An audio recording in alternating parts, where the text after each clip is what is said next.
introduce you into the Life Phoenix project. As you know, Phoenix is a project financed with funds from LIFE program. And this is the correct slide. The LIFE program is an EU funding instrument for the environment, natural resources, and climate action. The general objective of the LIFE program is contribute to the implementation and development of EU environment and climate policy and legislation by co-financing projects with European added value. So is evident the strong link between the protection of the environment and the protection of human health.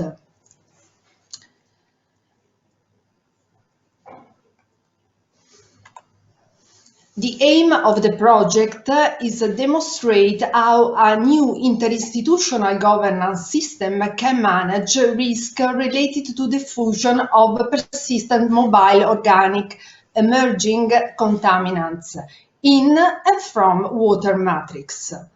The focus of the project is on a short chain PFAS. PFAS as a subclass of PMOC. In the project, we are supported through innovative forecast tools and mitigation action. At the end, this system will help to avoid or at least reduce public expenditure on damages caused by persistent emerging pollutants. The partnership of the project is this one, and you can see Regione del Veneto or Veneto Region as a project leader, a coordinator beneficiary, and associated partners are Azienda Zero. Azienda Zero is a regional health public body that coordinates the other health public bodies in Veneto Region. ARPAV is the regional agency for the protection of the environment. CNR, National Institute for Water Research, and the University of Study of Padua, with the Department of Biology, Engineering, and CRIEP. CRIEP is an inter-university center for the study in public economy. About the budget, we can see the total budget of the project is €2,1,076.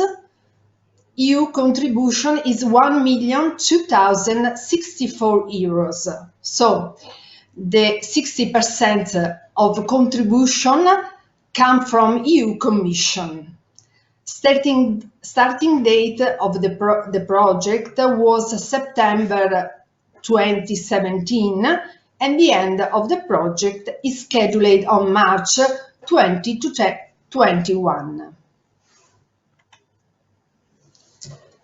The stakeholders and the bodies that are expressed in interest on the project are WHO, World Health Organization, ISS, National Health Institute of Italy, Norman Network, ANSES, Agency for Food, Environmental and Occupational Health and Safety, National Institute for Public Health and Environment of Netherlands, Public Waste Agency of Flanders, AMBI, National Association of Consortium to Protect Environment and Irrigation Water, Viveracqua, Regional Consortium of Water Supply Bodies, Consortium of Remediation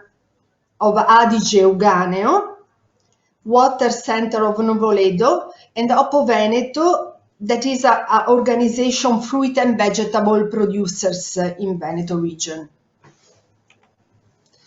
Specific project objectives are settle a permanent regional commission supported by expert panels for the implementation of policy measures and effective action to prevent or limit problems related to contamination from PMOC, in particular short chain PFAS, prepare guidelines and operative procedures on how to face the problems and for risk prevention, provide well-timed and innovative environmental tools for the estimation of contaminant distribution and risk, early warning tools in support of the risk analysis.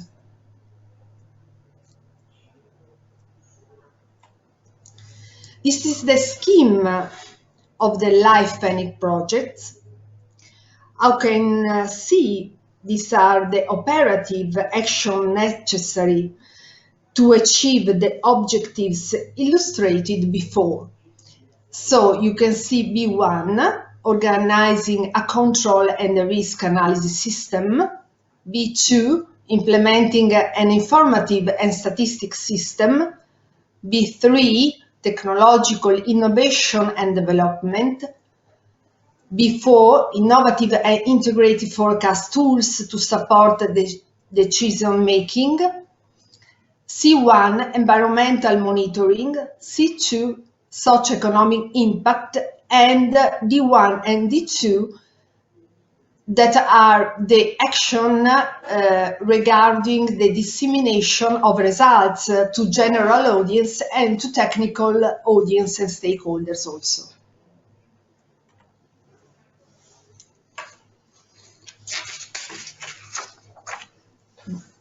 This slide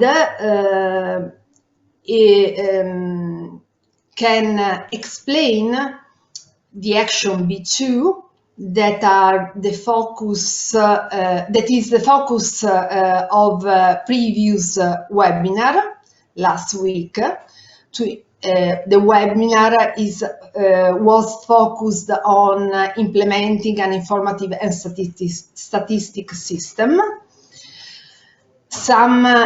Just some information about this action. With this action, we try to implementation a support system for an efficient and effective communication between the expert and panel and all the involved actors. So, efficient management of the health environmental system by data warehouse and web portal. Today, the focus of this seminar, this webinar, is B4, action, innovative and integrated forecast tools, forecast numerical model of flow and transport of the contaminant examined, acquisition of quantitative data and geostatistic analysis, and calibration and final validation of the numerical model suitable and flexible to the different contamination scenarios. So, thank you for your attention and enjoy with the present webinar. Thank you. Oh, thank you very much, Vanessa. Then I invite all the attending to write on chat any request, any comments, and I introduce Massimo Mazzola from Regional Agency Environmental Protection on Veneto that will show you the result of 3D modeling. Okay, 1 minute.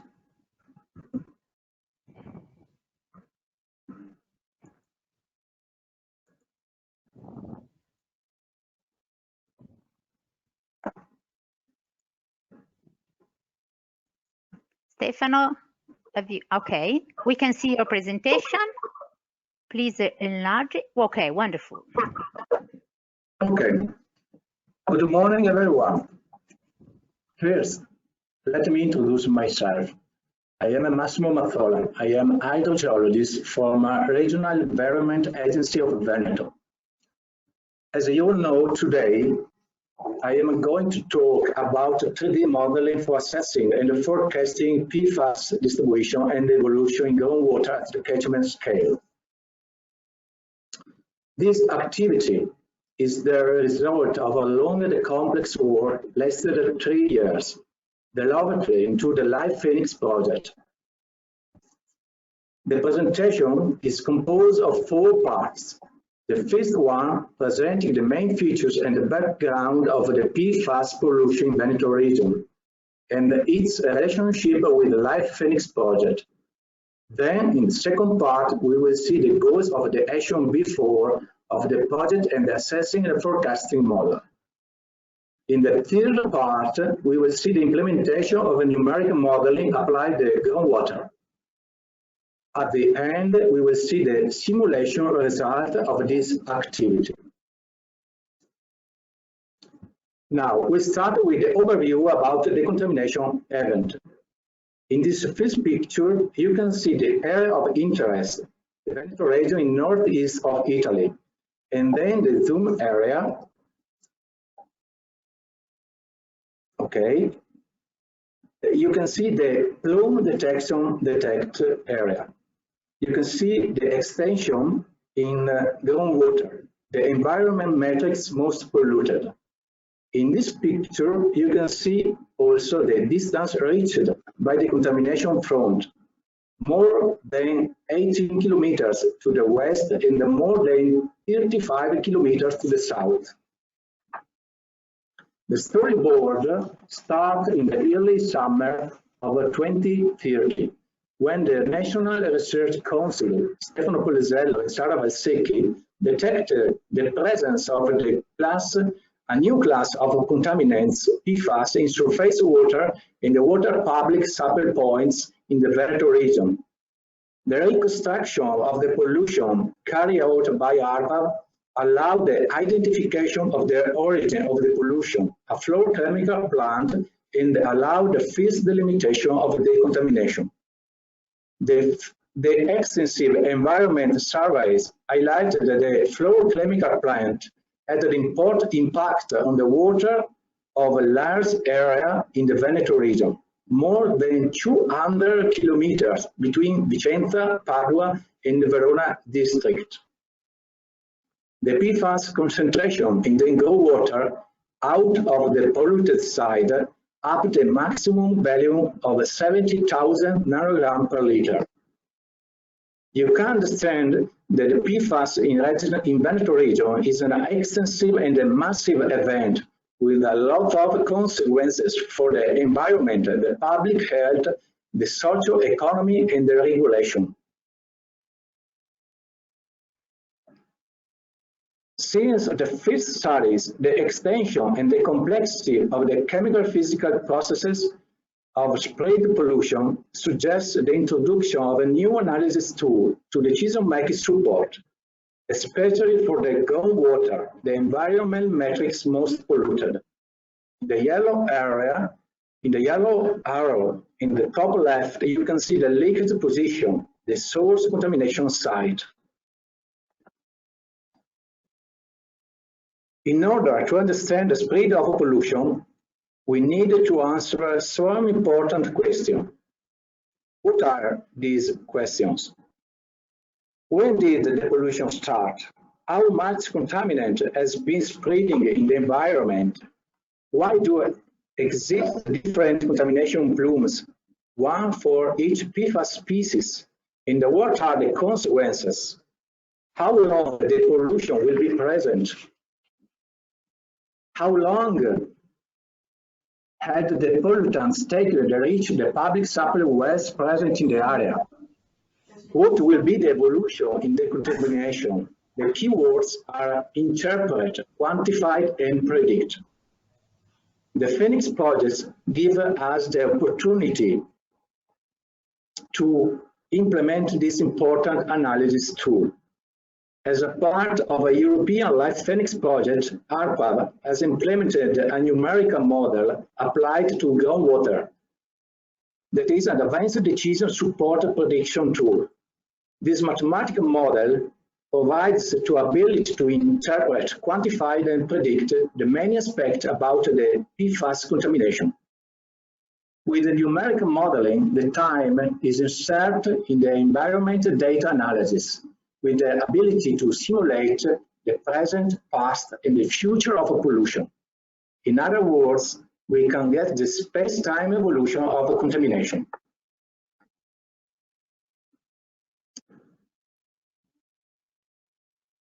What is a numerical model? A numerical model is a mathematical model where the physical and chemical processes of the real world are simulated through mathematical equations, flow and transport equations. In other words, it is a digital simplified scale representation of reality. The numerical model, through the discretization of the real space simulation domain, allow the best and the most complex true reproduction of the physical and chemical processes of the real world. How it works? The basic concept is based on spatial discretization, which is the subdivision of the real territory into many volume elements, as in this case, prism with a triangular base. The flow and the transport equations are applied in these representative volumes. The equations are very complex and consider all processes, such as advection, hydrodynamic dispersion, molecular diffusion, decay, sorption, and source terms. The implementation of the model was performed in the medium and the high plane polluted area, where sufficient hydrogeologic data was available. In the left side, you can see the whole contamination area. In the right picture, you can see the model domain, the mesh, and the model tool. The generation of the mesh is based on natural and artificial factors like rivers, springs, wells. In other words, all the factors able to condition the groundwater flow field, and in general, the physical elements that we want to simulate. The picture shows the hydrogeological asset in the Veneto region. The context is the middle and high alluvial plain. This picture is the key for understanding the whole hydrogeological system. The area of the model implementation is highlighted in red. You can see two large hydrogeologic domains, the mountains in the left side and the alluvial plain. The mountain rock formation are into direct contact with the high permeable matrix of alluvial plain. The plain is divided into high, middle, and the lower plain. High plain is the most important, is the area where recharge area system. In this area, we can find the large phreatic water table. Whatever happens in the high plane will also be transmitted to the rest of the whole system. Implementing numerical modeling requires a lot of data and information. A lot of our scientific knowledge is integrated, such as hydrogeology, mathematics, chemistry, geostatistics, geographic information system. All these scientific subjects are necessary to simulate the spread of pollution in the environment. In order to accomplish this task, we started to summarize all the available geological data. A very extensive data collection from a different database and studies allowed the definition of the three-dimensional geological model. Finally, in order to improve the knowledge of the bedrock position, the bottom of the sedimentary aquifer in a geophysical survey has been performed. When the geological data was not available, they were interpolated or interpreted. An important step of data acquisition was the experimental determination of the partition coefficient, KD. This activity was carried out through 3 steps: core drilling, sampling, experimental laboratory determination. This parameter, KD, is important for estimating the sorption processes and so the velocity of pollution in groundwater.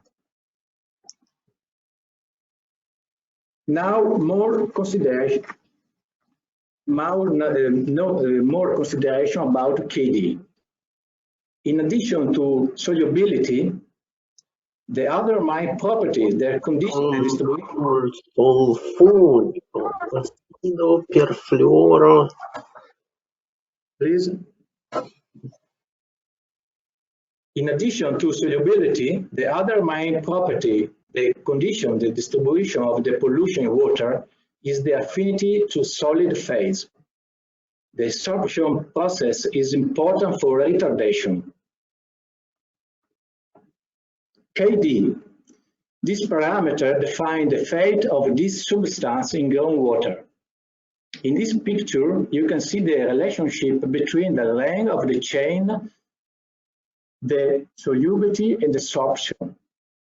PFAS with a long chain have a high KD and the lower solubility, while PFAS with a short chain have a lower KD and high solubility. It means PFAS with a short chain have high mobility in water. In conclusion, greater KD means lower water mobility. Lower KD means high water mobility. They are inversely proportional. Furthermore, each type of sediment, gravel, sand, clay, has its own partition coefficient. The big problem is this. While we know the solubility, we know very little the sorption. It is a site-specific parameter, little known. This is an example of alluvial sediment, aquifer material that we can find in the middle plain. A peat layer between a clay layer and a loam layer. So we must consider different KD not only in the plain but also in the depth. We don't have time to deepen this, but you can understand that these different layers are very important for PFAS distribution, and so the fate. Now we can see the consequence of these different physical chemical properties in the monitoring results. Groundwater monitoring allows to map 12 different polluting plumes, one for each PFAS substances. These different distributions are due to 2 main factors: concentration source and the different properties of the PFAS substances. The different chain length determines a different mobility and distribution in each kind of PFAS. It means that with equal concentration source, each substance has a different and specific groundwater distribution. In this chart, we see the fingerprinting about this pollution case. Y-axis is relative concentration. PFOA is the most important congener for quantity and distribution. Other important perfluorochilic substances that have a great aptitude to spread in the groundwater are PFBA, PFBS, PFHXA, and PFPEA. The less relevant pollutant species in terms of entity and diffusion are perfluorundecanoic acid and perfluorododecanoic acid, whose diffusion is limited a few kilometers from the source site.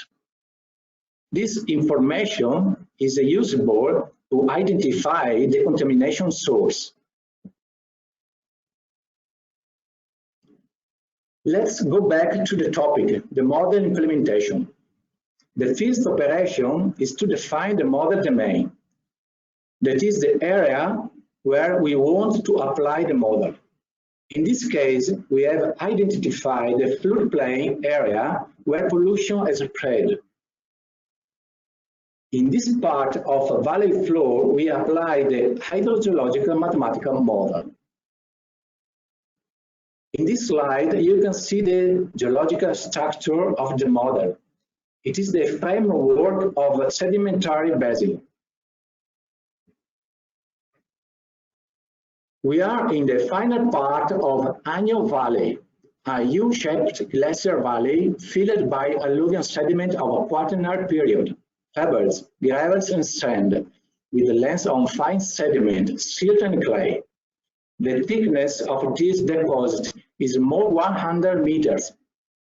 The model framework is composed of several slides, the bottom or the bedrock, then the various surface layers, one above the other, and above all the topographic surface.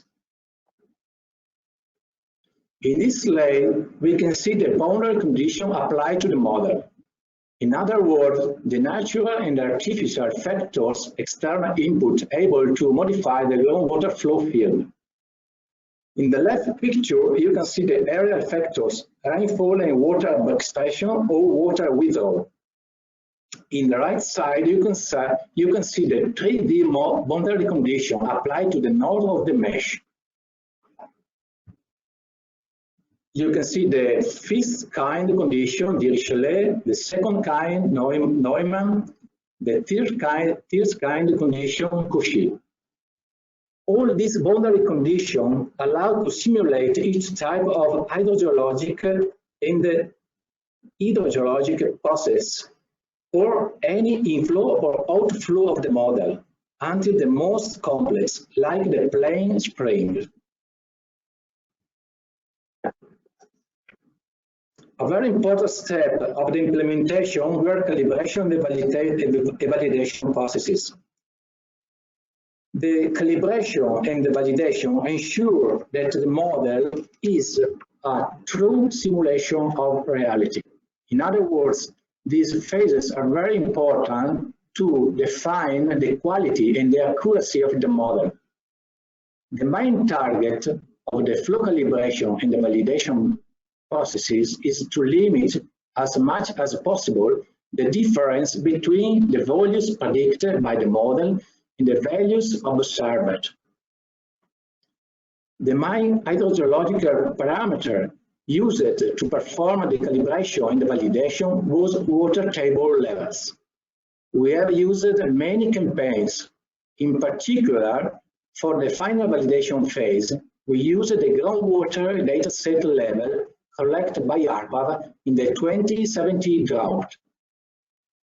In the right side, you can see the results before and after the calibration and the validation processes. The root mean square error decreased until 1 meter. This is a good result for a basin scale model.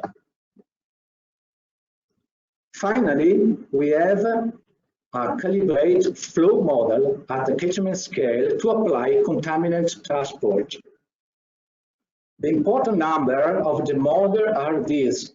The size area is more 90 kilometers. The number of municipalities involved are 15. The length of the rivers is more 15 kilometers. The number of discretization elements is almost 500,000. The volume of the simulated aquifer is greater than 6 billion cubic meters. Well, in the last part of the presentation, maybe the most interesting, we will see some simulation results. We are still developing this final part to apply in different scenarios. The first one, this picture shows the model domain. It is highlighted by the mesh, the red guidelines. The yellow callout shows the site source contamination. This is the time zero of a simulation run, about C604 in groundwater. The time step is 3 months. The start simulation time is 2010. The final simulation time is 4 March 2021, tomorrow.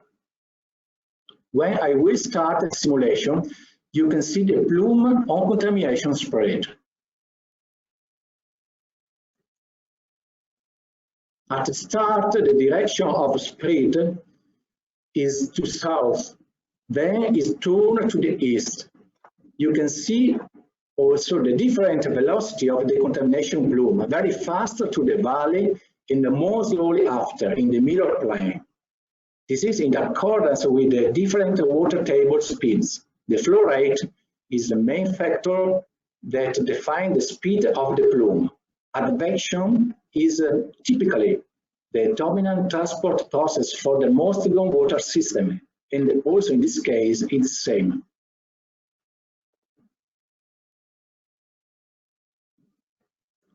Okay, in this slide we can see two pictures. In the left side we can see the result of the simulation, 10 years ago. In the right side, the real values. The comparison between the two pictures allows to understand the result of the numeric model. You can see how the model results fit with the actual values. The white point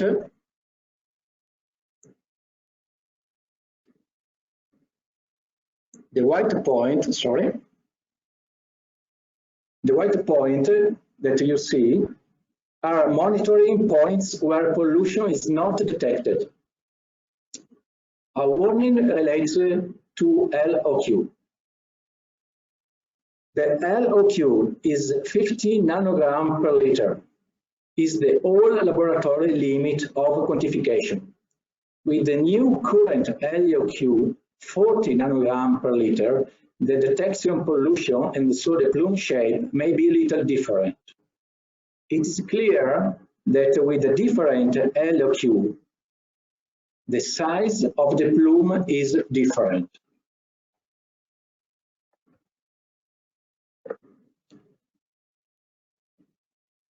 And now, next step. What will happen in the future about this pollutant? How long the pollution will be present? We enter in the forecasting scenarios. In this one, the effect of remediation activity on the polluted side is expected. The time start is today, 4 March 2021, and tomorrow. The yellow arrow shows the flow time with 3 month time step. When I start the simulation, you can see the simulation run about the fate of these polluted substances. In this scenario, the source point is turned off today. You can see the progressive decrease of concentration of groundwater pollution by natural attenuation. It is very fast where the flow rate is high and slower where the flow rate is low. Here too, with the different LOQ, the simulation evolution plume will be different. In 10 years, the pollution about these substances, C604, is no longer detectable in the model domain. Please note, this simulation is true only for the C604. Every substance has its own fate and transport.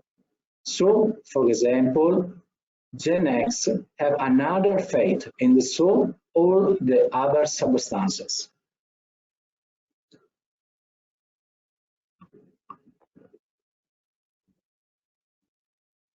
Next, only a few words about another scenario, these scenarios. In this case, we have a different LOQ. Current is 5 nanogram per liter. In the past, it was bigger, 25. Also, in this case, I started the simulation run.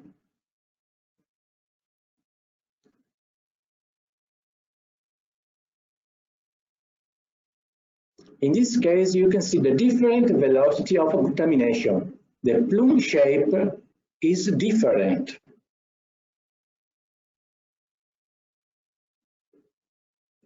Sara Valsecchi will explain more about this contamination later.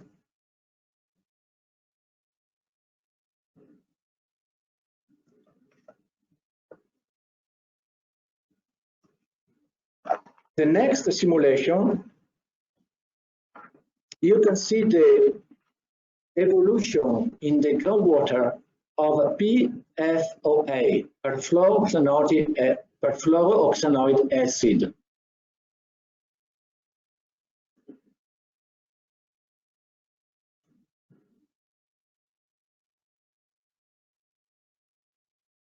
Run the simulation result. In this case, the spread of the pollution is completely different. The pollutant spread over the whole south area too. Here too we can see the different velocity of the contamination plume, very fast through the valley and more slowly after in the middle plain. This simulation gives us important information about PFAS contamination. The present concentration values are the vestige of a massive past pollution. The stream near the chemical plant where was the industrial discard, especially in the past, might have had an important role in the dispersion of pollution about the speed of propagation and the extension in the south contamination.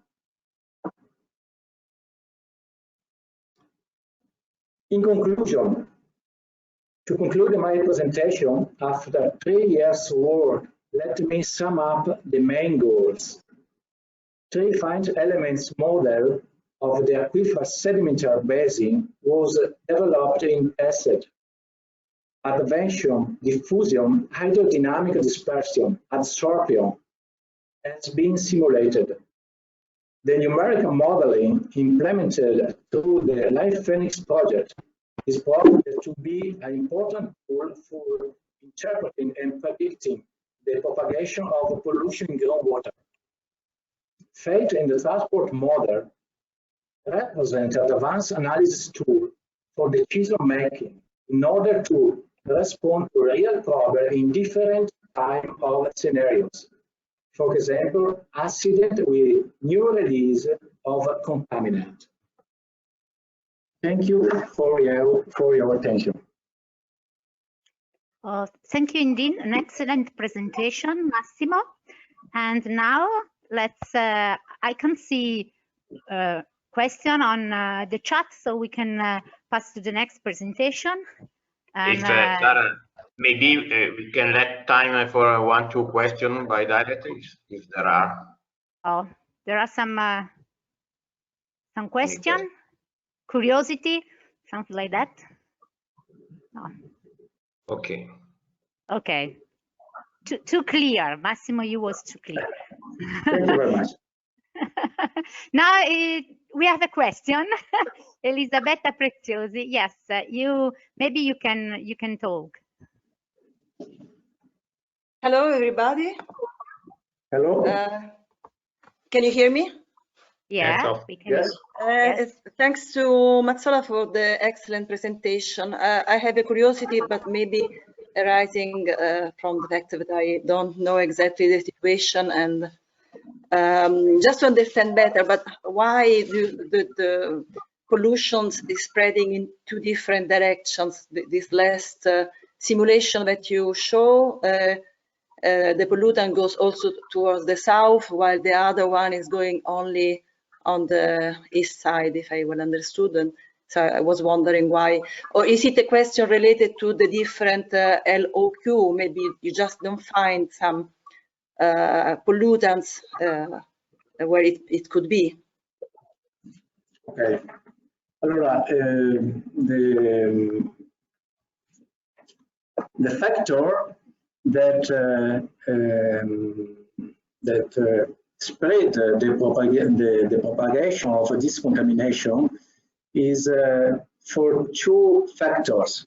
The first one is the concentration on the site source, and only the second, the properties of this substance. Every substance have particular properties, and so this is very important for the spread in groundwater contamination.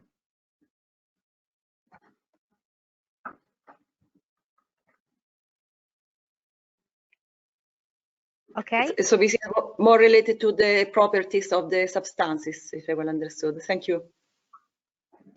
Okay. Also on the quantity of the starting quantity amount of the substances, right, Massimo? Because PFAS was producing a heavy, big amount. It was discharged onto into completely drained rivers. That's a real problem. While the more recent compounds like C604 or Genix have been, we don't know the way they reach the groundwater, but it was more controlled, of course, and the discharge was also less. That's also the starting amount is another point also, and also the difference of the compounds. That's very important that Genix and C604, as Sarah will discuss after, they are substitute of PFAS, that they have similar chemical characteristics, physical-chemical characteristics, but it's sort of open to study that.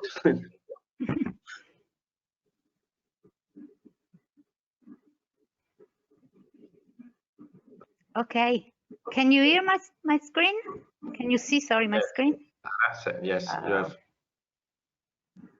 Okay. Okay, I think it's right, correct? Oh, no. Correct. Ah.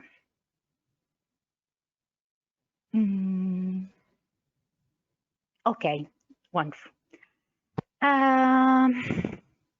So, environmental distribution and monitor on new alternative PFAS in contaminated site in Italy. So, new compound, but old problems I will see. PFOA and PFNA were used for many years by many companies as processing aids in the production of fluoropolymer, for example, polytetraethylene and polyvinyl fluorine, PTFE and PVDF. Now, most of the producers have developed their own alternative. All the alternatives have a reduced number of fluorinated carbon atoms with a shorter chain, alkyl chain, fluorinated alkyl chain, or with some fluorine atoms substituted with hydrogen atoms, for example, in fluorotelomers, or some carbon atoms were substituted with oxygen. This is the case of perfluorinated ethers, such as Adona or Genex. This presentation will focus on environmental distribution in Italy of some of these PFOA replacements in order to understand if PFOA lesson was helpful to prevent further pollution.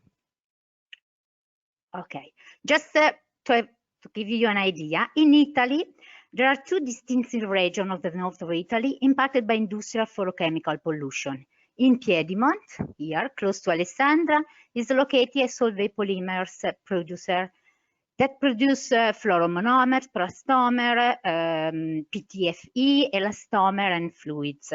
In another region, in Veneto region, was located Miteni. It was located because now it is shut down, and it produced fluorointermediates. Till 2013, Miteni produced PFOA, which was sold to Solvay for PTFF production. For these two activities, production and use of PFOA, two areas of Italy were heavily contaminated with PFOA. The area around Solvay polymers production site, but also the Po River, along the Po River. Po is the longest, the biggest Italian river. It flows from the west to the east. It discharges into the Adriatic Sea.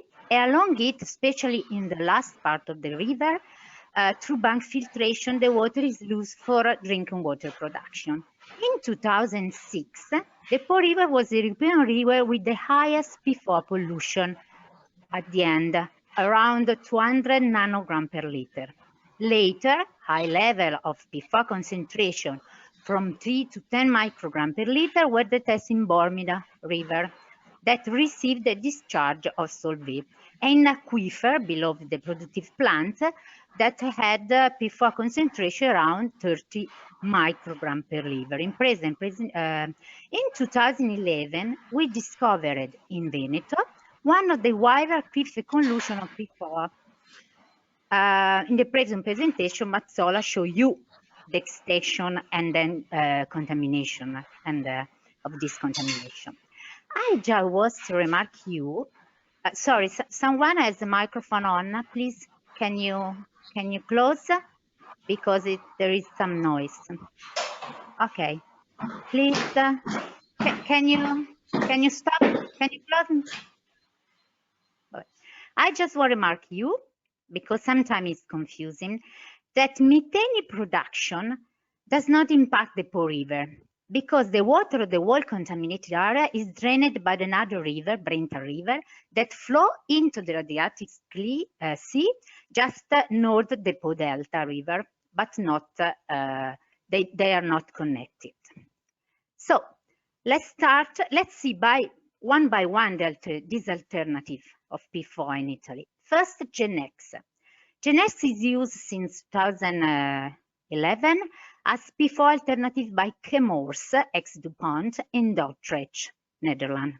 From 2014 to 2017, Chemours delivers to Miteni about 100 tons years of waste for treatment and recycling.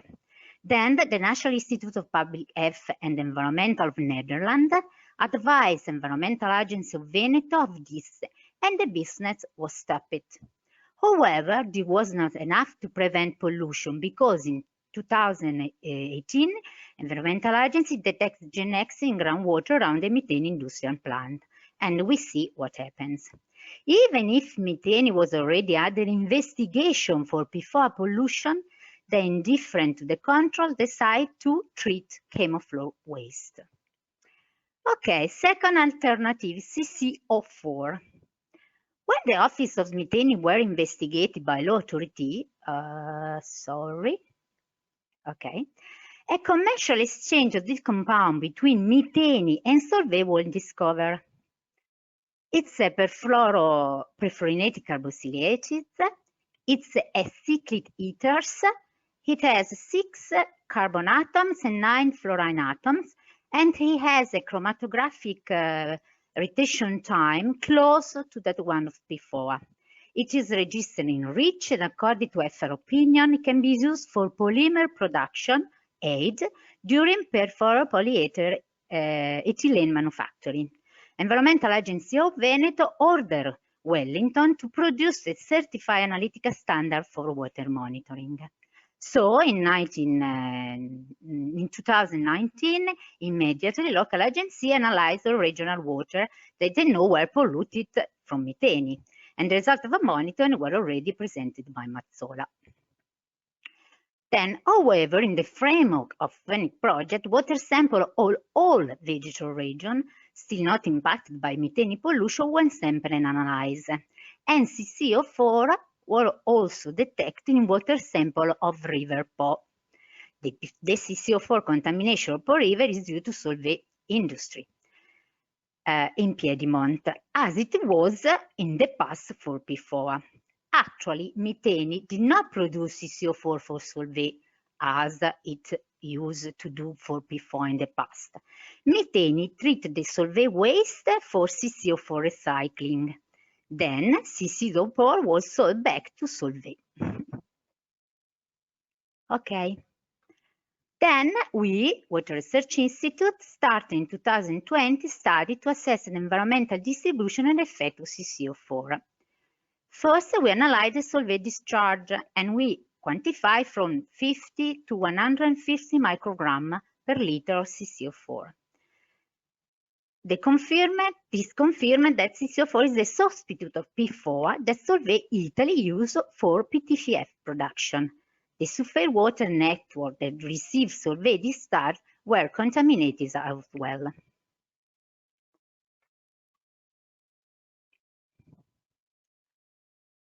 However, the CCO4 pollution is not restricted to the two areas where it is used in Spinetta Marengo and where it was recycled in Trissino. It was also detected far from these two areas. Just we know the CCO4 is distributed along the Po River, but it was also detected in the subway water of Lombardy, this region, okay, which significant concentration. We suspect, but we are quite sure, that this is due to the landfill leachate treatment into the wastewater. Actually, the concentration of CCO4 in leachates of landfill that receive industrial waste ranges from 100 microgram per liter to 5 milligram per kilogram. And this compound is not probably removed by conventional wastewater treatment plant. So I think that the national monitor survey is necessary to assess the extent and amount of this contamination. In collaboration with the University of Padua, we carry out study on bioaccumulation. We expose species of Manila clam, that is a relevant edible species, to PFOA and CCO4 at the same water concentration, about 1 microgram per liter. After 21 days, the organisms were analyzed and we calculated that accumulation in Manila clam was about 5 times lower for CCO4 than for PFOA. So actually, it seems less bioaccumulable than its homologue PFOA. In the next presentation, Benfenati will show you the result of modeling for estimation of environmental behavior of CCO4, including the estimation of bioconcentration factor. We also analyzed the concentration of some PFAS, including CCO4, in eggs of wild bird collected around the fluorochemical plants of Solvay in Spinetta Marengo. Here, the eggs of reference sites far from industrialized and urbanized areas. And here, the eggs of 3 bird species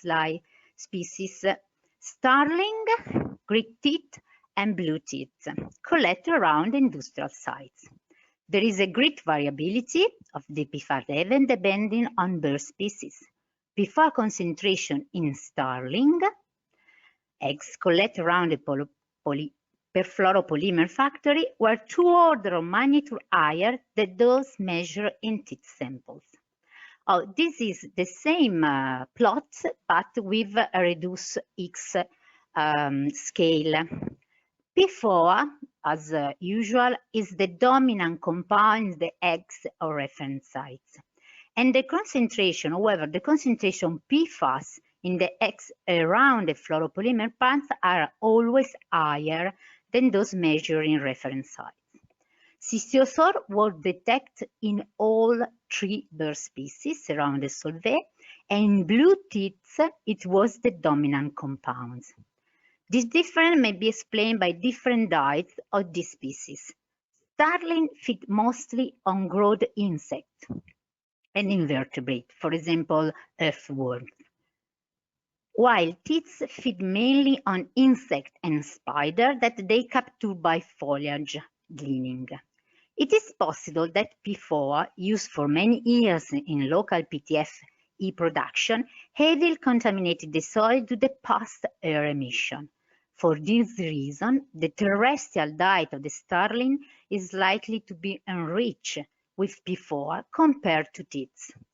We hypothesize that CCO4 has not yet heavily contaminated the soil because it was only recently introduced, or it is less absorbed by soil, we don't know. but it can present in current air emission, and it could deposit on surface of local vegetation. Then insect feeding on that vegetation would accumulate CCO4, and following also the teats bird that feed with invertebrates that live on foliage will accumulate CCO4 as well. Then also we study some effect of the new replacement. Always in collaboration with University of Padua, the effect of in Manila clam were studied and compared to PFOA. Together with bioaccumulation, changes in transcriptional response and microbial community were studied for 721 days. Results indicate that CCO4 may cause significant perturbation to the digestive gland microbiota. Several alterations on gene expression process when detected, and a large part of this altered pathway were the same for CCO4 and PFOA. In addition, clam exposed to CCO4 showed dose-dependent responses as well as possible narcotic and neurotoxic effect, and reduced activation of gene involving symbiotic metabolism. So overall, the present study suggests that the risk for environmental contamination is not reduced by replacing PFOA with CCO4. Studies on environmental distribution and toxicity cannot be carried out without chemical standard, unlike in standard producer Wellington Laboratory, who was forced by Solvay to stop the production and sales of CCO4. In my opinion, this is totally unacceptable, and this is an example of how patents are misused to prevent authorities and scientists for detecting pollution and demonstrating risk. Industry, in this way, prevented the access of scientists to pure chemical standards. They basically blocked their ability to detect proof on the occurrence and risk of existing emerging pollutants. Then, finally, let's see the third replacement, chloroperfluoroether carboxylic acid. This is the general formula reported by Wang in 2013.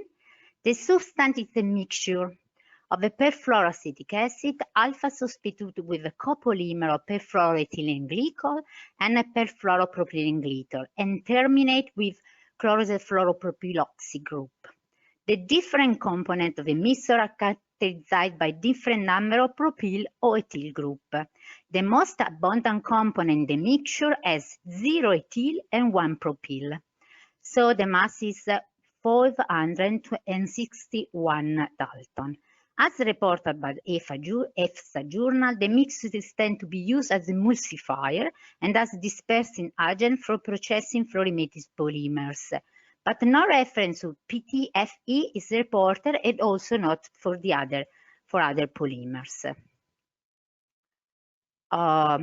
We have already identified in 2015 in river water downstream the discharge of Solvay Spinetta Marengo a chromatographic peak with a mass of 461 Dalton. The exact mass of the peak match to one component of the mixture reported by Wang 2013. At that time, we thought that the component was a possible Solvay P4 replacement in the production of PTEF, because we didn't know about CCO4 at that time. But the story is a little bit different. The components of this mixture were detected in surface water, groundwater, soil, and plants surrounding the Solvay polymer production, but in Western Deptford, New Jersey, North America. Actually, in New Jersey plants, this mixture is a replacement of sulfone, a mixture of perfluorocarboxylic acid with PFNA as dominant compounds. That it was used in the past as emulsifier in the production of PVDS, polyvinyl denefluorine polymer. So this mixture of chloroperfluoroethers isn't a replacement of PFOA, but actually is a replacement of PFNA. But no analytical standards are available, so an accurate quantification was not possible. So this is the story. pattern of chloropperfluoride synthesis belong to Italian Solvay, and the production of this mixture takes place in Italy. From Italy, the produce is delivered to North America, where it is used for PDF production. On November 2020, the New Jersey Environmental Department sued Solvay over the PFAS contamination, charging the chemical manufacturer with violating multiple environmental laws by releasing the toxic industrial compound into soil, water, and air near the plants. You can find more information online if you want. So we planned some monitoring campaigns, and we detect this compound in Solvay, Italy, discharge in the Bovena River, downstream the industrial site of Spinetta Marengo. Here the preliminary results of survey carried out just before the lockdown. We do not have standard, so the concentration are just estimated by CCO4 calibration curve. But anyway, the estimated concentration in Solvay waste of the homolog 0.1, the dominant one, in the mixer are really high, around 500 microgram per liter. Then we carry out also retrospective analysis of the groundwater below the Solvay productive site, because we have stored in groundwater sample collected in 2012. Because PFAS concentration were high in the range of 10 microgram per liters. The level of CCO4 wasn't so high, around 1 microgram per liter, but the chromatographic signal of the components of the mixture of the chloropperfluoride were present at very high concentration. If the estimated concentration are confirmed with standard, the contamination of groundwater by this compound is greater than the one of P4. So concluding, these results recommend a urgent need to re-evaluate the use of these alternative processing aids to P4. The control of waste circulation, treatment, and discharge is a key action to restrict the impacted area and to avoid a wide range of adverse effects on human and ecosystem health at local, regional, and global levels. The environmental behavior and the study of the effect of CCO4 suggest that the risk for environmental contamination is not reduced by replacing P4 with CCO4. No study of chloropperfluoroethers has been carried out yet, mainly because the lack of appropriate standard. However, the chromatography irritation types, the main component of the mixture, that are similar to long-chain perfluorocarboxylic acid, suggests that these compounds has a higher bioaccumulation potential than P4 and CCO4. The use of this chemical implies not only possible environmental hazard, but also, I think, potential risk for human health. So finally, I want to thank my collaborator and Matt Strinar for US EPA for his support in these studies. Thank you for attention. Is there any question for Sarah directly?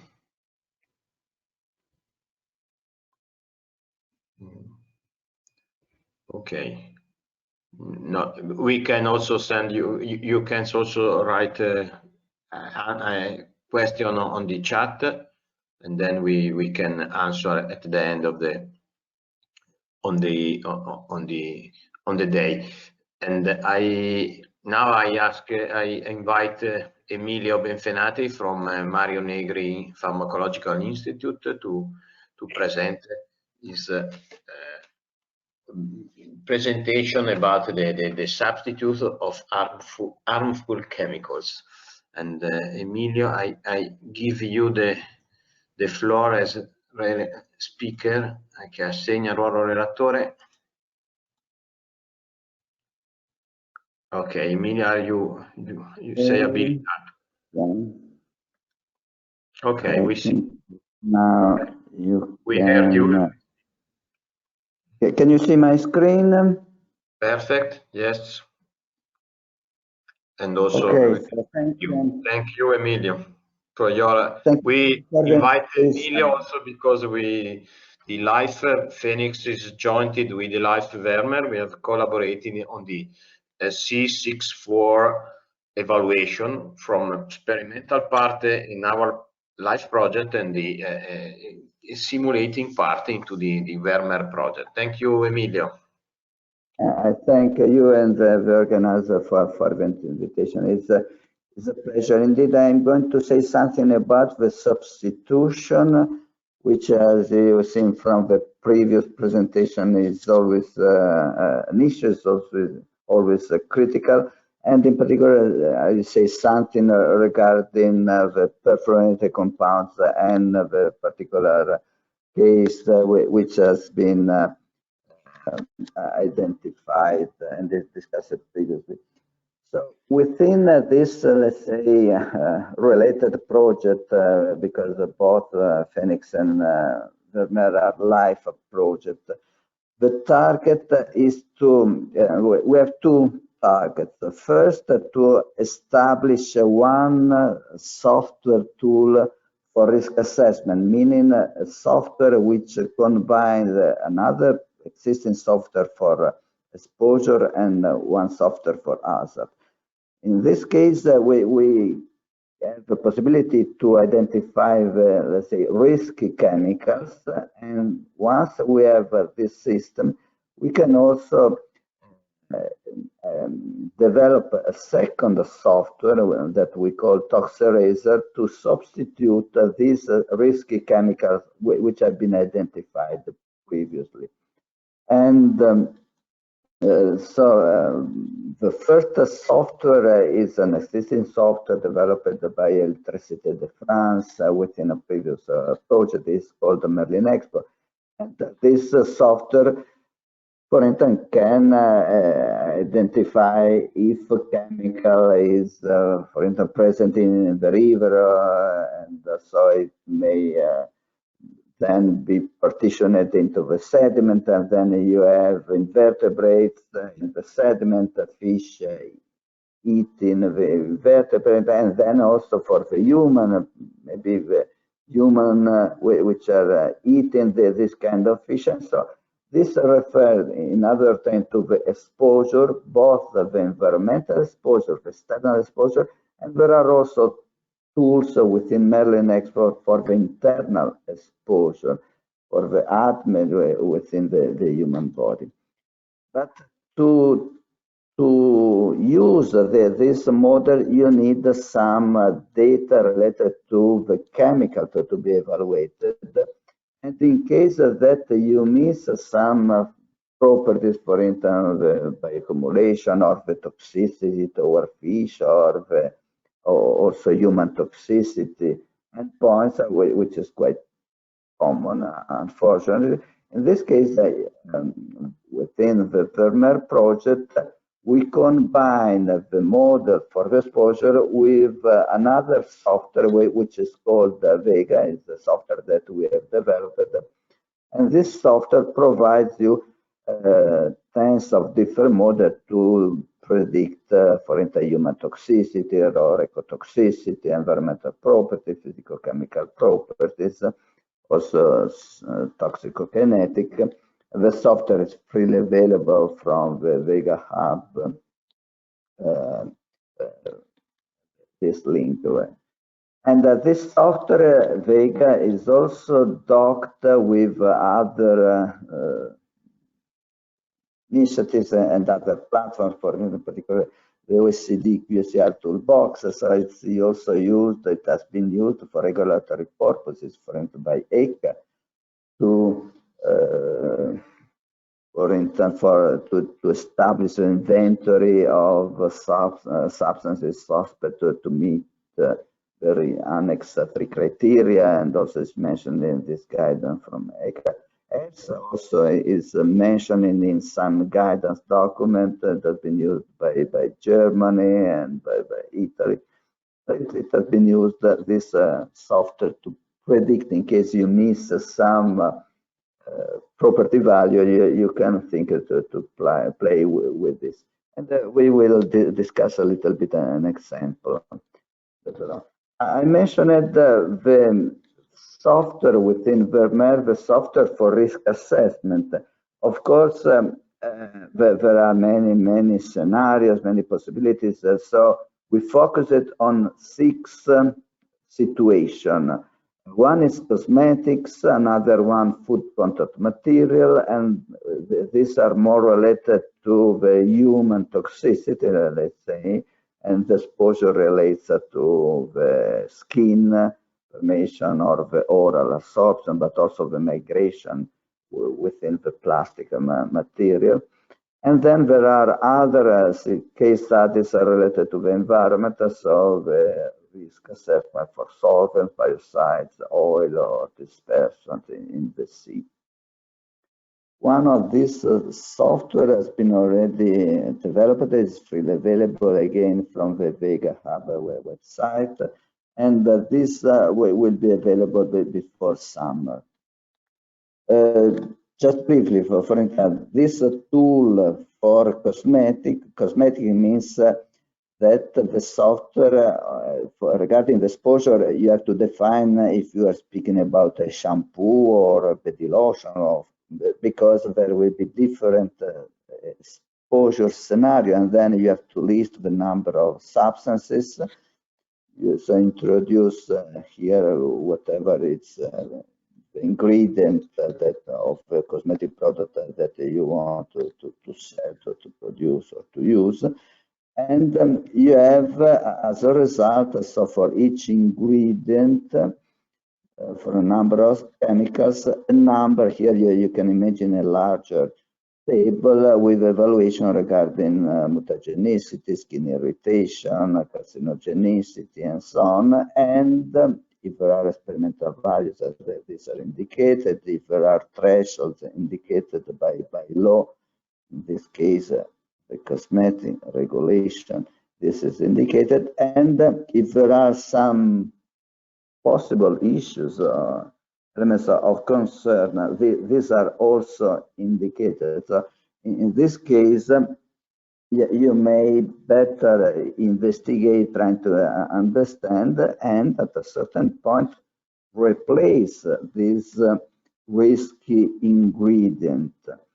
And how to do this? So one possibility is, which is easier because there are already alternatives on the market. And so in the case of cosmetics, we have this list of safer chemicals. And we also have a list of toxic or chemicals which have to be excluded. And there's something in between, I mean, something which should be excluded depending on the threshold, depending on the concentration which is present in the chemical. And so based on this, the software will identify analog which may be safer and chemical to be excluded. But the software also learns from this list of chemicals and identify moieties, structural alerts, certain elements which are present, or certain parameters which are present in the substance which should be excluded. And similarly, some positive information regarding, let's say, beneficial moieties in the chemical structure which should be maybe introduced to mitigate the effect. So there is also this possibility to plan, to design at a certain point a safer chemical. So, or to substitute immediately, or to imagine replacement. This regards adverse effect. Of course, there's a lot of other pieces of information regarding the functional use of the chemical. This is not addressed within the project. So if you want to develop, I don't know, a dye or a glue or a surfactant, you have to know what kind of characteristic. Something can be somehow evaluated using some physical-chemical property, but the functional use is a different job, and this should be addressed by industry independently. Here we are dealing with adverse effect. So let's see this example. So we have already discussed, and you have already presented some results related to this chemical, which indeed, as it has been mentioned, it's a short chain. There are a lot of oxygen. There is this carboxylic moiety. And to evaluate, for instance, we evaluated a number of properties, and here we show something related to the bioconcentration factor. And using these computational tools, how can we try to investigate this substance? There are three ways. One is the use of the QSAR, quantitative structure activity model, the in silico model, so let's say predictive models. Another possibility is the read across, so investigate the possible property value, for instance, by concentration factor, considering the property value of similar chemicals. And the third element is regarding the reasoning, what can be the role of the presence of certain moieties within the structure. So these are three different lines of evidence, and we closely refer to this document that we prepared within EFSA, related to the weight of evidence for risk assessment. And in this guidance, they explicitly say that you have to gather all lines of evidence. You have to evaluate each of them individually, separately, and then you have to put together the different conclusions. And how to evaluate, how to compare. You have to take into account the relevance of each line of evidence, if it is relevant or not, in your case, the reliability of the value of the data, and the consistency in case of multiple of, this is our case, in case of multiple line of evidence. So, for instance, regarding the in silico model, for this chemical, we have used many models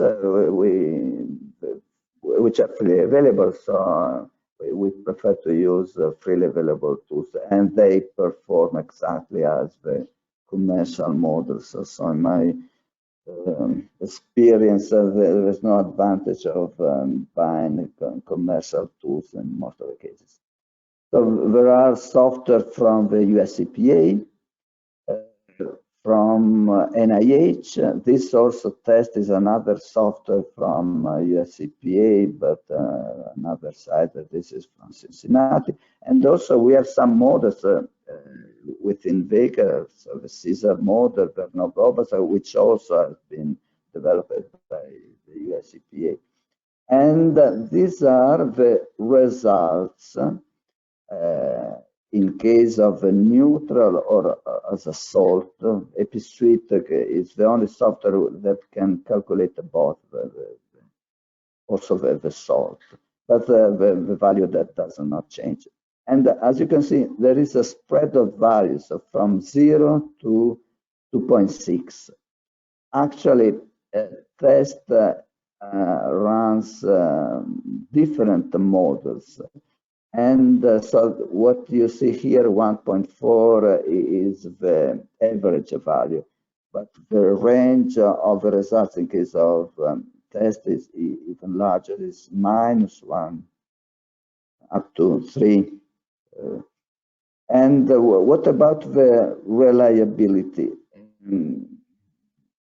Opera simply provides the prediction, and similarly, EpiSuite, you should evaluate the number of fragments, but there's not a clear indication regarding the reliability.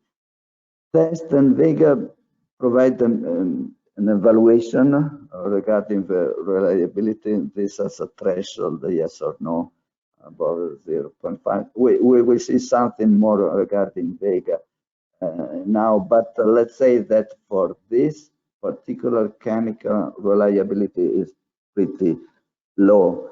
So the meaning is that you cannot rely only on one model, but you should preferably use many in order to increase your confidence. And from this picture, using the in silico models, what we can say that yeah, it may be something between 0 and 2, but we don't have a clearer picture from this. This is an example of the output of Vega for one of the models, the Caesar model. And so Caesar provides an evaluation regarding the reliability and says, for instance, oh, there are not similar chemicals used to build up the model. The accuracy of a prediction for this similar chemical is not so good. The concordance between the predicted value and the experimental value are similar, not good, so good. And so overall, and this is the overall level of reliability, you see, it's, that's why I said it's a low reliability. And there's a number of issues that the model indicates us. And again, the Caesar model, in this case, for instance, from Vega, provides this kind of information. 6 chemicals which are the most similar compounds. Similarity goes from 0 to 1, 0.7, meaning it's borderline. This is the octanoic, which is a well-known substance, and the software provides the experimental value, 3.1, and the predicted value, 2.5. And it says, yeah, compared to the target compound, we have the same, some moieties, some groups which are in common. However, here we have something quite different because we have 10 or more fluorinated, so this is a big difference. You should pay attention. This is the wording provided by the software. And then there are other similar compounds. This can be quite interesting. Similarity is not so good. This is much smaller, less carbon, less fluorine, less oxygen. But still, it is somehow polar, and BCF is 0.3, it's predicted 0.6. This has 2 carboxylic acid and chlorine, and also the structure is quite different, similar experimental value, but not using this.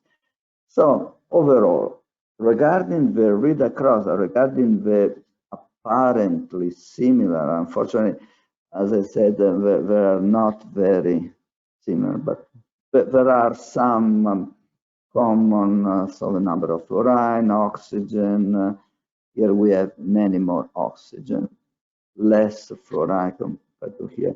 In common, we have between these two, this part of the molecule is in common, and this part of the molecule is common. This is very different, what we have here in the octanoic and what we have here. And this is a 3.1, and we expect here for this chemical lower value because we have less fluorine and we have more oxygen. This, as I said, is 0.3. Here we have more oxygen, so something more polar. We have the carboxylic, also so more polar, but we have also more carbon and fluorine, so something going in one direction, something in the other direction.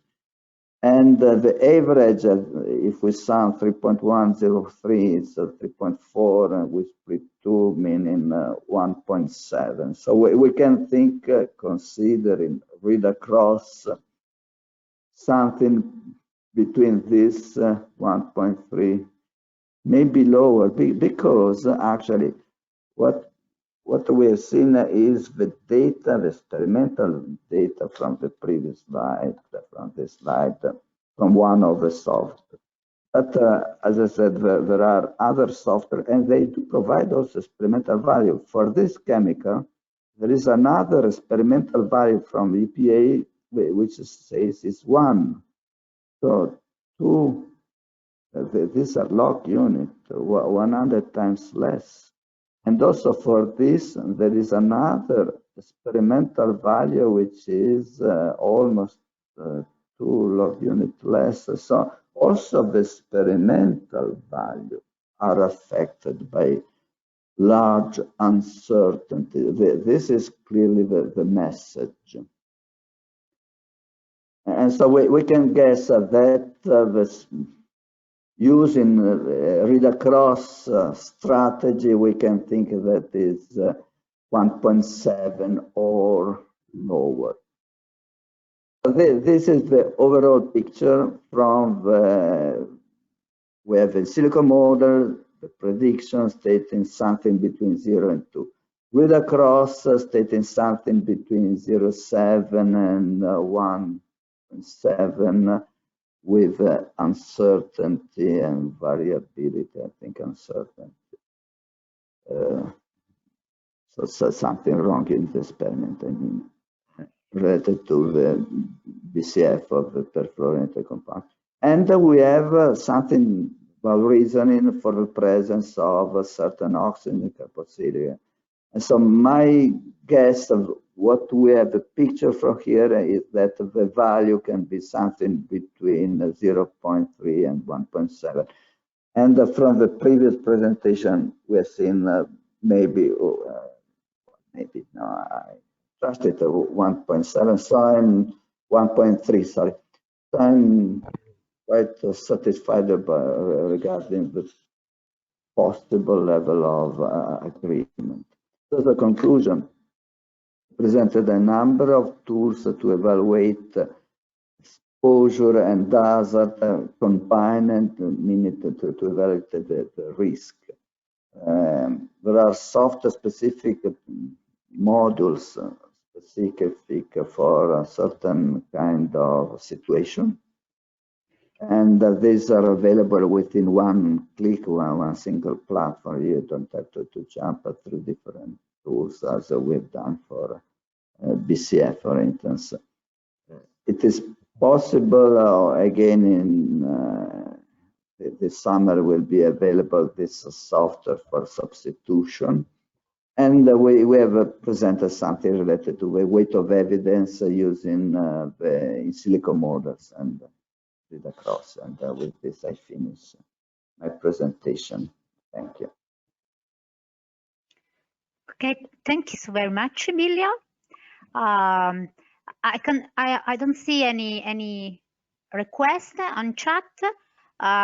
Please, if someone wants to speak, please introduce yourself. I just want add a comment. Yes, for CCO4 for prediction of BCF, I see there is a lot of uncertainty. However, the final range that you find is not so far from what measure in clams.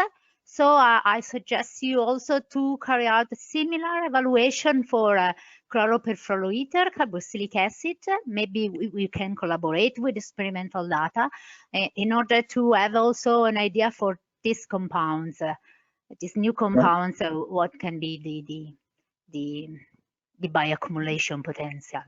Correct? Yeah, surely. Okay, very good.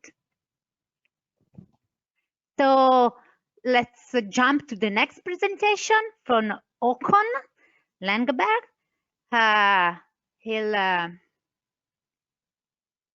Sorry, something happened?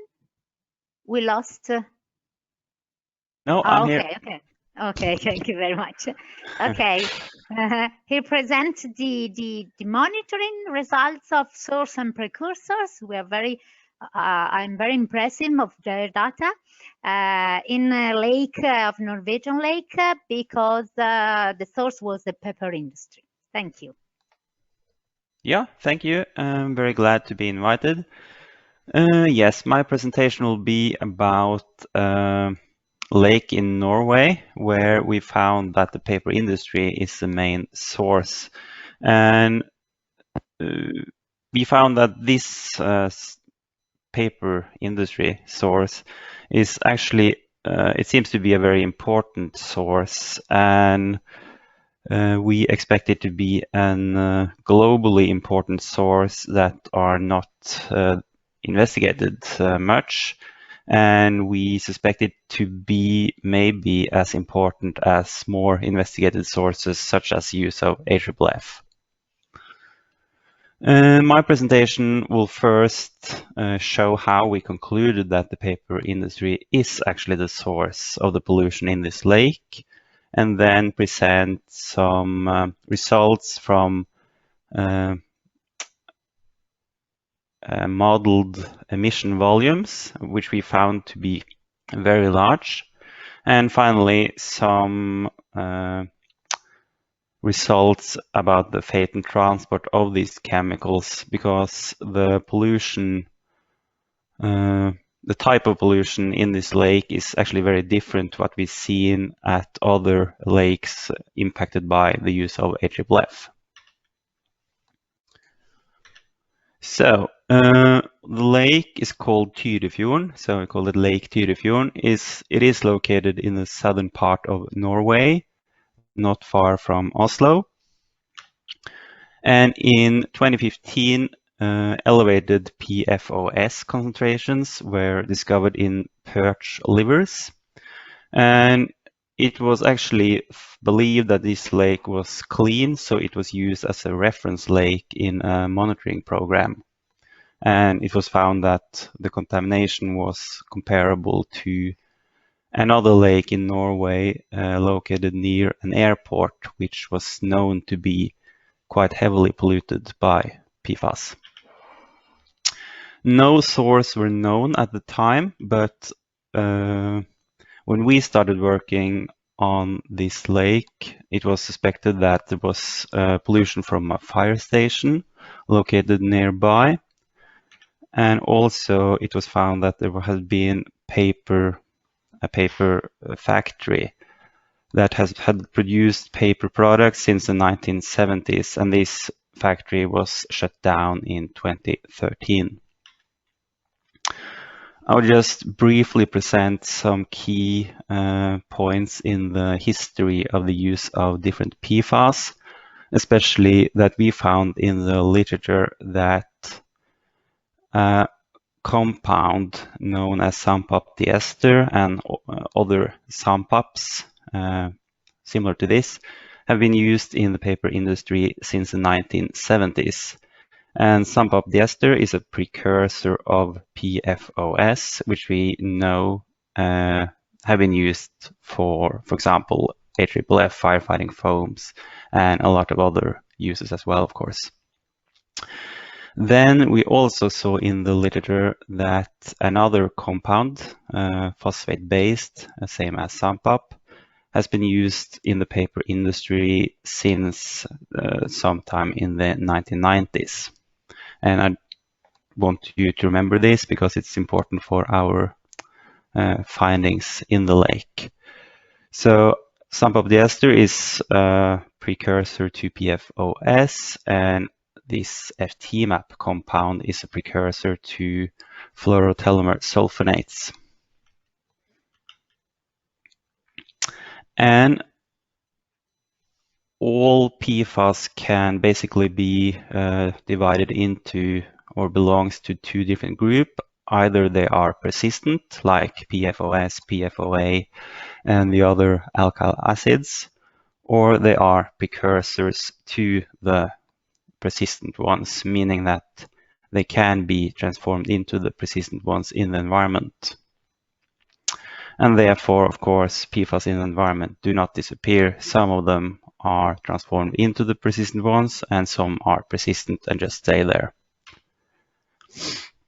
And this is important for, particularly for one reason, that many of the most well-known PFAS compounds, such as PFOA and PFOS, the alkyl acids, They are both hydrophilic and hydrophobic, and lipophobic for that matter, which affect how they behave in the environment, their fate and transport. So these PFOS and PFOA, because of their hydrophilic group, are somewhat water soluble, or to some extent they can be solved in water.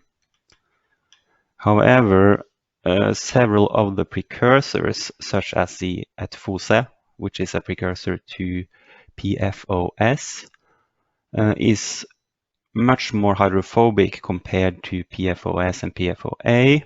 However, it can be transformed into PFOS in the environment and therefore made more water soluble. And this affects the partitioning, for example, the partitioning between water and sediment. And the same applies for these two paper PFAS, these two large precursors. They are large and therefore less water soluble compared to PFOS, for example. So in the lake, we sampled sediment and water, and also biota, mainly fish and crayfish, different types of fish, but especially perch, since we knew that this species was contaminated quite heavily. We did targeted analysis of approximately 50 PFAS, 50 substances, and we did some suspect screening on about 40 other substances. We measured the extractable organic fluoride to try to capture the unaccounted fraction of PFAS to try to quantify the amount of PFAS that we don't detect using our targeted analysis.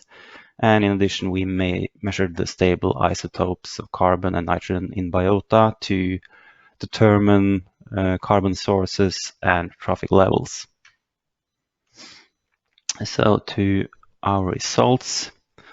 First, we found that concentrations in the water were actually very low, so 0.2 and 0.3 nanogram per liter of PFOS, which was the only compound we actually detected in the water. And this is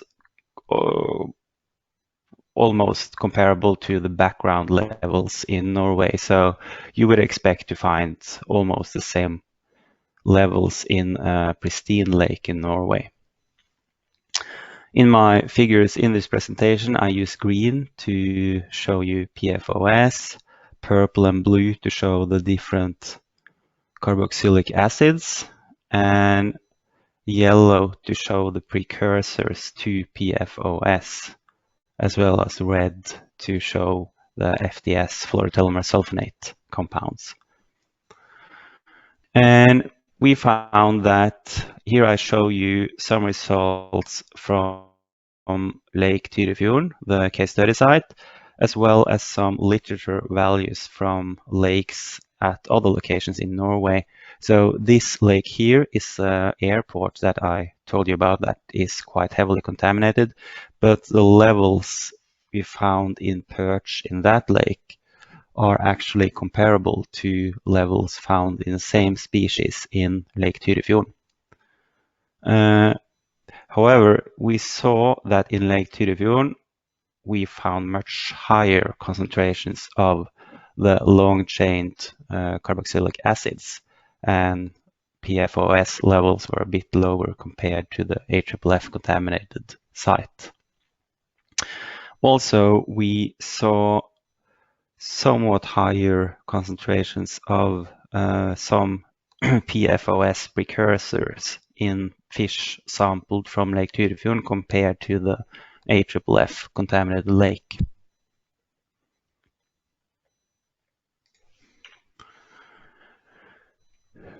Here I show you a PCA plot of the same samples. So the green ones are perch samples from the airport impacted lake, the HFF impacted lake, and the yellow dots are samples, perch samples from Lake Tyrifjorden, And what I want to show you here is that the PFAS profiles in these two samples actually differ significantly.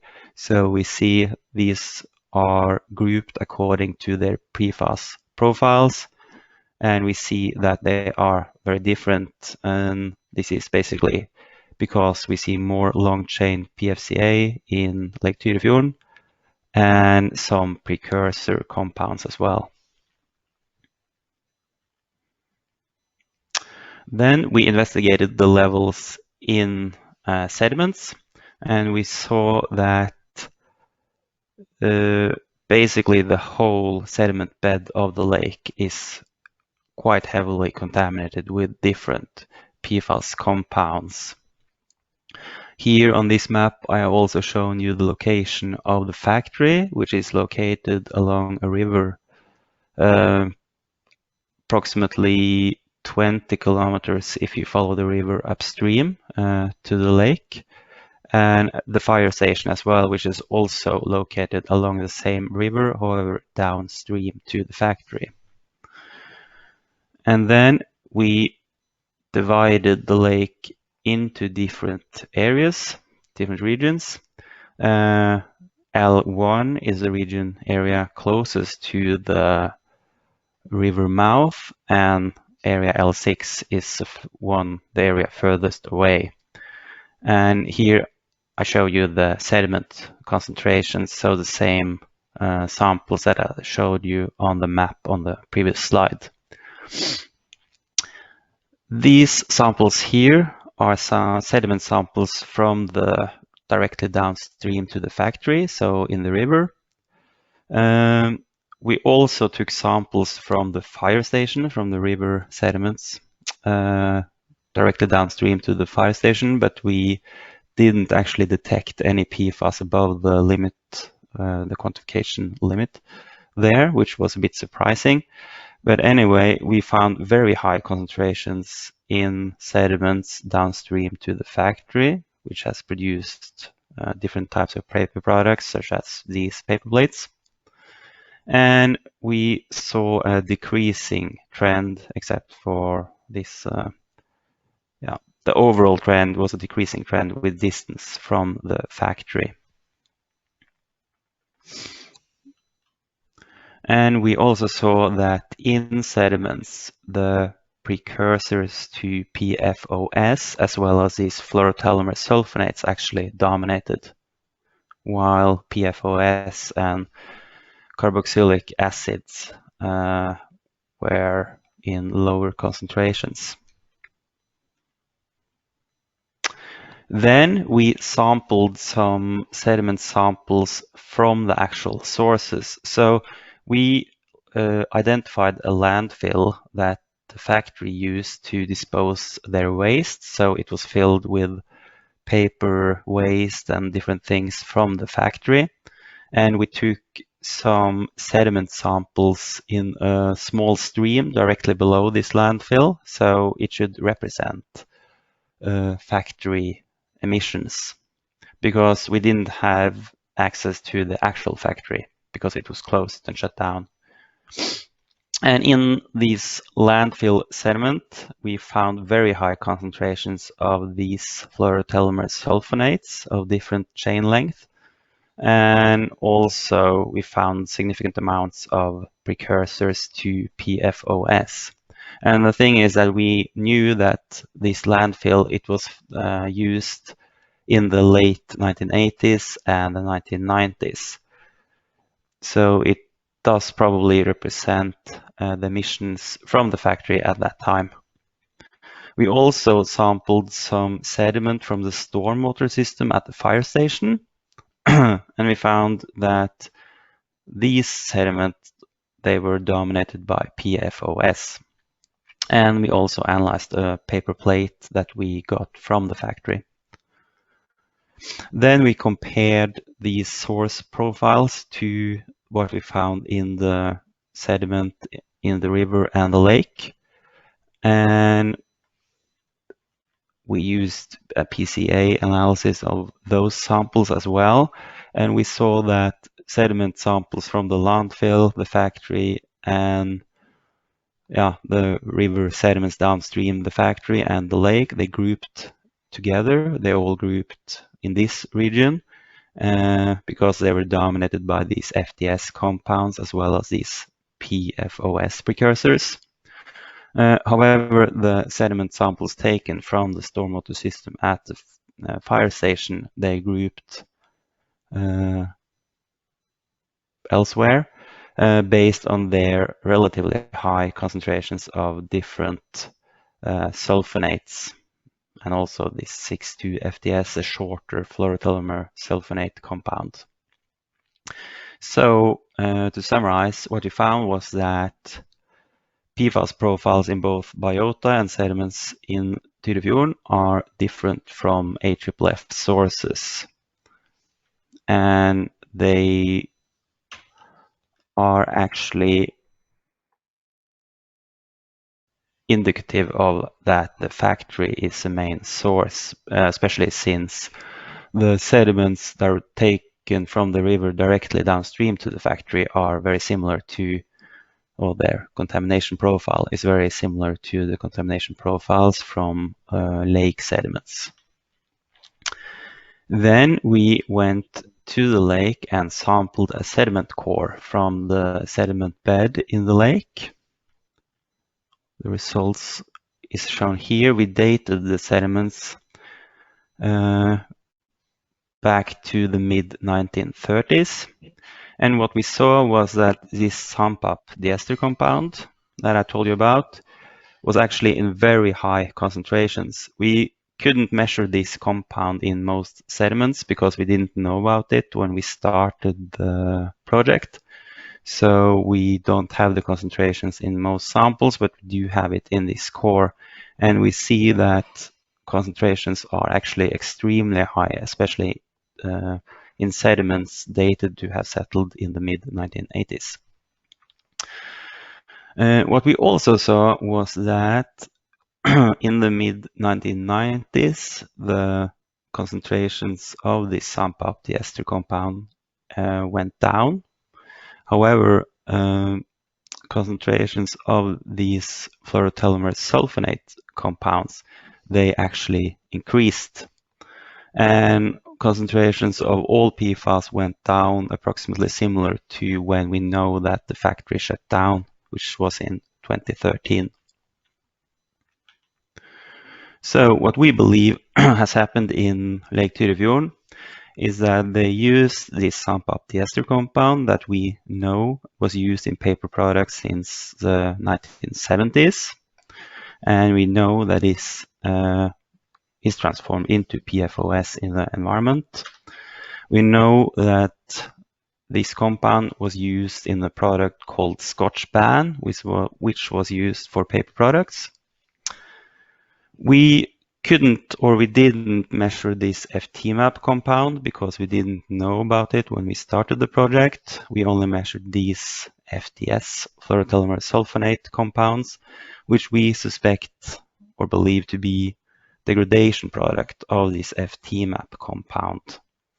And these fluorotelomere sulfonate compounds, they are further transformed into carboxylic acids in the environment. So we termed this mixture here, which we know was used in the early 2000s, the FTS mixture, because we couldn't find the name for it in the literature. Then we extrapolated the core to the entire lake bed and found that we believe the lake contains approximately 40 tons of this Scotch Ban mixture and about 2 tons of this FTS mixture. And we tried to model the emission volumes needed to get these kind of volumes in the lake bed. And we found that depending on the partitioning coefficients we used, somewhere between 2 and 16 tons of this FTS mixture were emitted, and between 42 and 190 tons of this Scotch Ban have been emitted, which is very extreme compared to previously reported globally emission amounts. Then we tried to investigate the fate and transport in the lake. We know to be contaminated by paper products by this point. We found that the low water concentrations compared to biota concentrations, the relationship between those two are very different to what we see elsewhere. But the concentrations in sediment compared to biota concentrations are more similar to what we see elsewhere. And we found our hypothesis is that PFAS, and especially these precursors, are taken up by benthic organisms or transformed by microbes in the sediments, partitioning to pore water and are then taken up into benthic organisms and then transferred up the food chain and into fish. And this is an explanation for the unusual relationship between biota concentrations or fish concentrations and water concentrations.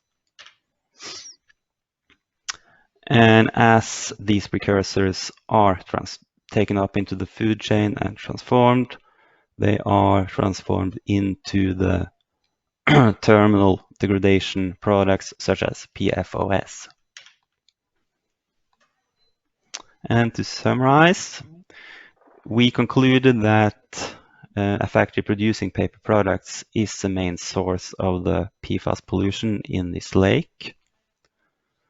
And PFAS profiles are different to what we see at other contaminated lakes, especially compared to HFF contaminated lakes. And we believe that hydrophobic precursors to alkyl acids in sediments are actually the major source of the observed concentrations of alkyl acids in biota. And we found that emitted volumes of PFAS from the factory are extremely high, so many, many tons, tens of tons, which is extreme.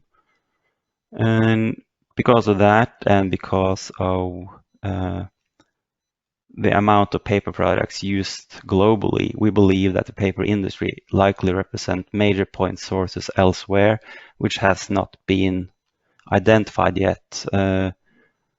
Probably or likely because water concentrations could be very low elsewhere as well, even though biota and sediments could be quite heavily contaminated. Yes, we have published 2 papers on this, and we have or will hopefully publish 1 more quite soon. I also included some key references about PFAS in paper products as well. Thank you. Well, thank you so much, Håkon, for this presentation. Very interesting. Again, problems to investigate for us. I just want to ask you if you think there is a peculiar fingerprint of the distribution of perfluorocarboxylic acid and perfluorosulfonates that can be related to this production in biota or in sediment. Do you think that if we found, for example, typical ratio between carboxylate and sulfonic on some of these compounds can be a good indication that maybe it's a paper production contamination? Yeah, I think you can establish some fingerprints belonging to the different source types, so that you can establish that relationship between the different carboxylic acids and maybe the different precursor to belong to the different sources. So you can establish that in fish or certain species of fish, a certain fingerprint, as I call it, belonging to that source. So that is actually something that we have worked with in the last paper that is not published yet, where we have looked at HFF contamination, long-range transport, and this paper pollution in Norway and in different lakes, and compared the profiles, fingerprints. Okay, very good. We are very interested also into the background concentration, maybe because, sorry for the bears. Yes. And I am very curious about your data, because I saw in the past that there are a lot of air transport of precursors that impact also very high latitude lakes, less low latitude, of course, lakes.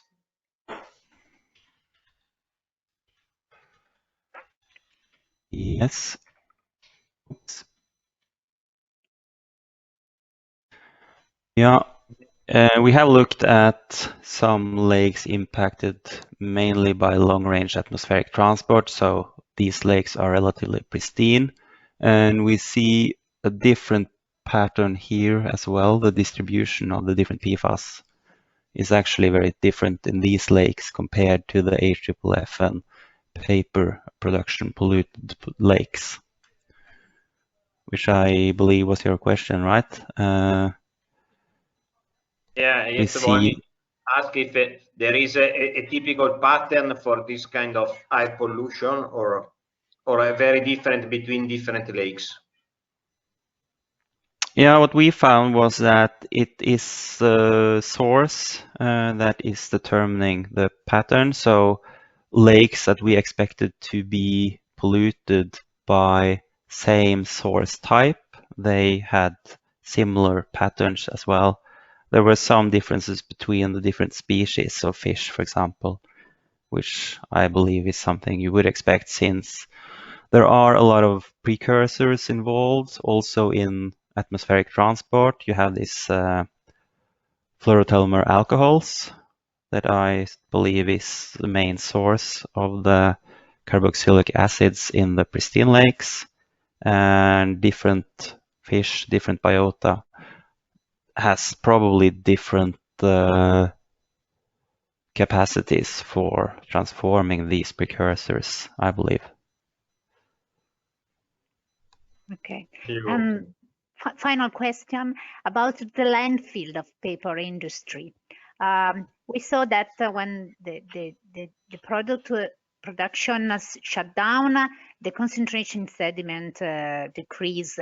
But do you think that the landfill can be also again in the future a source of not precursor, but maybe the final degradation product in lake, or not? It's safe.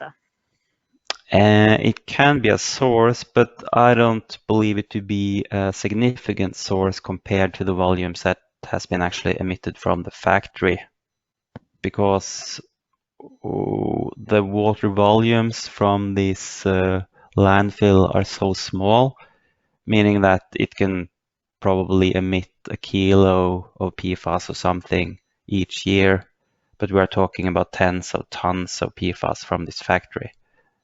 So, but it is a source, so it does emit PFAS, but not the same volumes. Okay. There is a question by Andreas. You can do by yourself. I can read the yes, the EF extractable organic fluorine levels. Yes, that's a good question. I actually included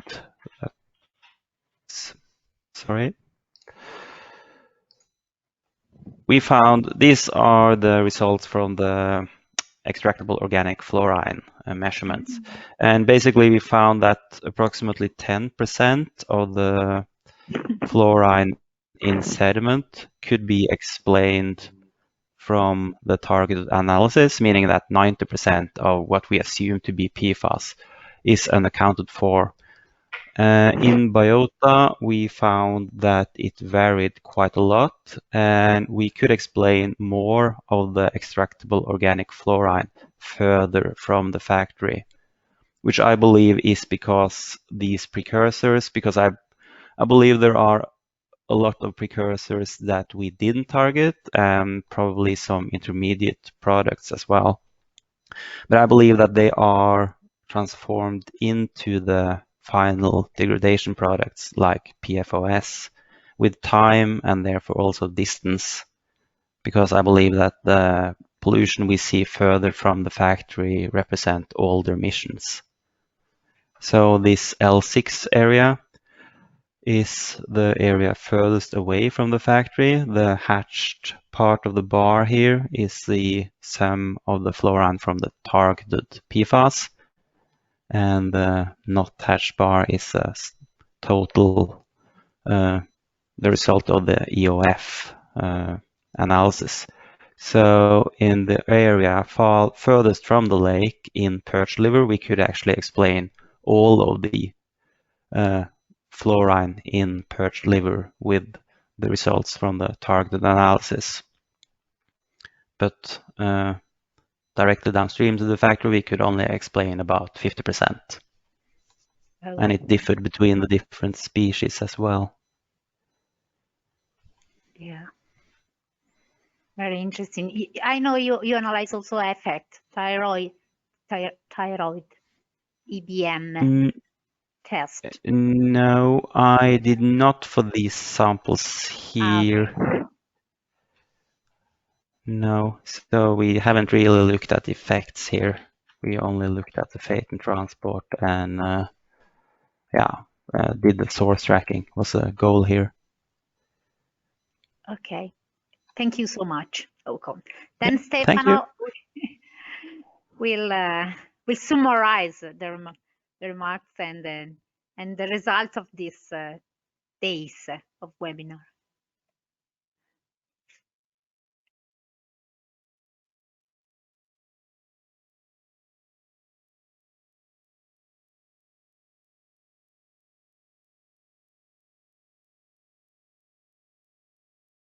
Sorry, I was mute. Only one that is not clear, that the fluorochemical factory into the Veneto pollution area, as showed by Massimo Mazzola, was placed perfectly into the recharge area. It's a very high permeability area that bring the PFAS that allow the people to diffuse as long as for 40 years to 70 kilometers. That's sorry, why? Okay, and this factory placed into the recharge area, discharge into small rivers, drained river, and that give water to the groundwater. That's imply that it's one of the problem is the lack of planning of where, for example, the industry was placed during the 70 years or the 60 years during the boom, the economic boom. That imply that now we have this big inheritance, this heredity from the past, because they don't take into consideration any hydrological characteristics, and that's the lack of water safety plans, of planning of the economical development of where site the industry, the use of water is the problem that now we are facing. So it's very for us important that we are starting with a mentality of prevention, and also water safety plan can be helping that we have to not to solve the problem with the end of pipe mitigation action, but also starting from the planning of the system. That's one of the key messages. And also there are some from the today we have some, we can get some conclusion, some suggestion that of course it's very important the collaboration from industry, because we need that industry allows to use standards to give information, to give pure standards that patents cannot be used as an obstacle to assess the risk for new substances. That should be clear defined. There is a very small production of very small quantity of poor standard cannot claim as a patent infringement. That's clear. Also, there are of course, we cannot, because the compound, we saw that compound from the past and new compounds are in a great number, more than 3,000 or something like that. There is also a great help from the silico models. We cannot test all the standards. We cannot take we cannot make all the testing and also silico models. But of course, also in this field, is very a need for harmonizing the models and assessing their reliability and comparability. Of course, the uncertainty is also a characteristic of all experimentals and field studies. That's not, but that's my conclusion, that we need to stress that we need to stress more the collaboration between experimental scientists and toxicologists and in silico scientists like Emilio, because that could be a key to solve, to prevent, to know better the new compound. At the moment, sometimes we have different family and different way of thinking, but we need to collaborate more. And the last message today, that we need to now to focus on the role of waste cycle, because PFAS are another inheritance for the next generation and are already included into the waste in the landfills and also in the past industrial site. And then we need to focus to give much more attention on all of the waste cycle. Thank you. And also I give also some advertising on the next last webinar on 10th of March, and we will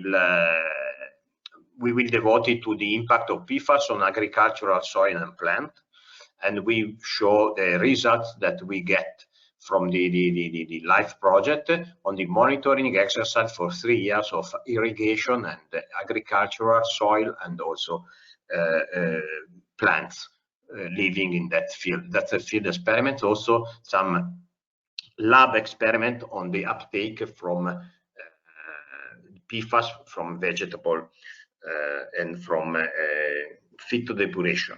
Yes, thank you for all participation. I hope to see you on next Wednesday. Thank you very much for attending. Okay. Stop. Goodbye.